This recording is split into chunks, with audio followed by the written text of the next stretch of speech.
पाणी येतं त्याच दिवशी यायला लागणार आहे, त्याच्या आदल्या दिवशी. हा त्याच्या आदल्या दिवशी यायला लागेल. गुड मॉर्निंग मंडळी फ्रॉम सुरबाची वाडी.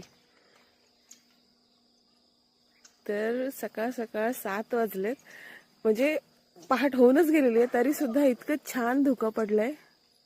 ते बघायसाठी खास आम्ही उठून तोंड पण नाही धुतले, तसंच आलो निघून.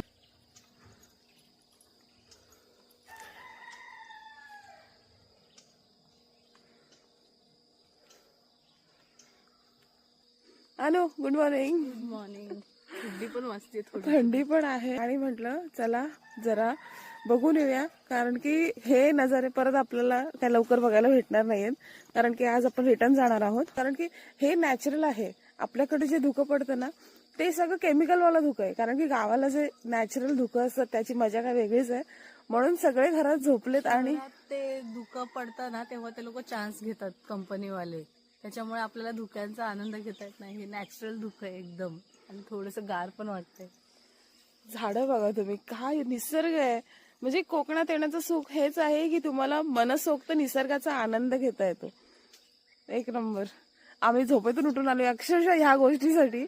आता इग्नोर करा दवड प्लीज. पण लागतात पायाला, पायाला दव लागतं आणि आम्ही अनवान दवडचा आनंद घेण्यासाठी. म्हटलं असंच जाऊया. चला.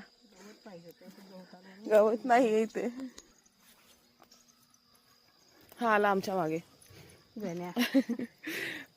बाजूला वहिनी आहेत, त्यांचा कुत्रा आहे हा. हो, हे सगळं दव पडले, जसं काही पावसाचे थेंब पडलेत मोठे मोठे. आणि पडतोय सुद्धा आता थेंब थेंब, बघा. हा,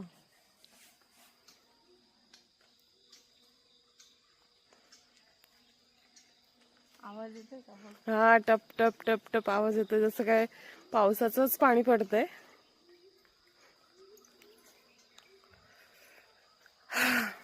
बरं वाटलं, खूप छान वाटत. तिथे तर किती दाट धुकं पडलंय, पुढचं काहीच दिसत नाहीये. डोंगर आहेत ना पुढे सगळे. हा, अगदी जवळ आहे, 10 मिनिटावर डोंगर आहे आपल्याला.